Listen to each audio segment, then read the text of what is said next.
आबनाए Hormuz के गिर्द बढ़ती कशीदगी ने एक बार फिर आलमी सियासत को अपनी लपेट में ले लिया है। ईरानी कश्तियों पर अमरीकी हमलों और मुत्तहिदा अरब अमारात में तेहरान की मुबैना कार्रवाइयों पर पाकिस्तान, भारत, सऊदी अरब और फ्रांस ने सख्त मजम्मत की है। दूसरी जानिब अमरीकी सदर डोनाल्ड ट्रंप ने दाखिली मुआशी पॉलिसियों पर गुफ्तगू करते हुए ईरान से मुतल्लिक मामलात को ज़िमनी मौजू करार दिया है और कहा है कि पेशरफ्त मस्बत सिमत में जारी है।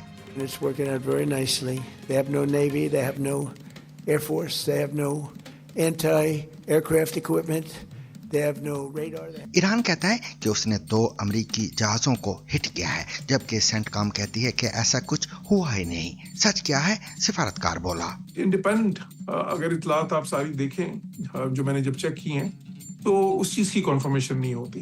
उधर ईरान ने अमरीकी पॉलिसी प्रोजेक्ट फ्रीडम को मुस्तरद करते हुए इसे प्रोजेक्ट डेडलॉक करार दिया है। इसी के साथ इंसानी हकूक की तंजीमों ने ईरान की हुकूमत पर वसी पैमाने पर क्रैकडाउन, गिरफ्तारियों, तशद्दुद और सजाए मौत के इल्जामात भी आयद किए हैं। हुकूमत में उन सबको सजा देने की जुर्रत बढ़ गई है जिन्हें वो अपना दुश्मन समझती है। मशरक़ वस्ता में सूरत हाल बदस्तूर कशीदा है, जहाँ लेबनान के मुख्तलिफ इलाकों पर इसराइली हमले जारी हैं। गुज़िश्ता 4 रोज़ के दौरान कम अज़ कम 110 अफराद हलाक और मुतादिद जख्मी हो चुके हैं।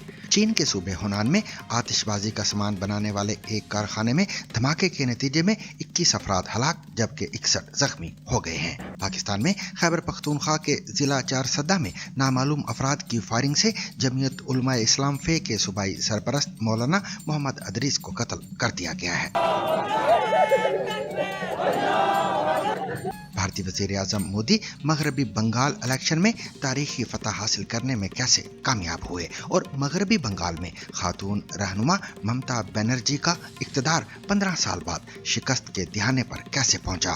उनका मौक़िफ़ है कि वोटर लिस्टों से 90 लाख से ज़्यादा नाम हटाए जाने की वजह से वोटर लिस्ट काफ़ी छोटी हो गई है और ये ज्यादा वोटिंग की वजह है। उधर आबनाए हुर्मुज़ की मुमकिना बंदिश के असरात भारत की मईशत पर भी पड़ रहे हैं, जहां कई सनतें शदीद मुतासिर हो रही हैं। हमारा 25% प्रोडक्शन कम हो गया है और भारत ही में मालीगांव धमाकों के 20 बरस बाद तमाम मुल्जिमों की बरियत ने पुलिस, अदलिया और हुकूमत पर कई सवालात खड़े कर दिए हैं। इतनी बड़ी एजेंसियां अगर इस बम ब्लास्ट के तहकीक में, इसके सबूत ढूंढने में अगर वो कामयाब नहीं होती है तो इसका मतलब ये कि सारी एजेंसियां फेल हो रही है। इसके अलावा मजीद खबरें और तज्ज़िये भी आज के सैरबीन में शामिल रहेंगे, मगर हमेशा की तरह पहले अहम आलमी खबरों का खुलासा।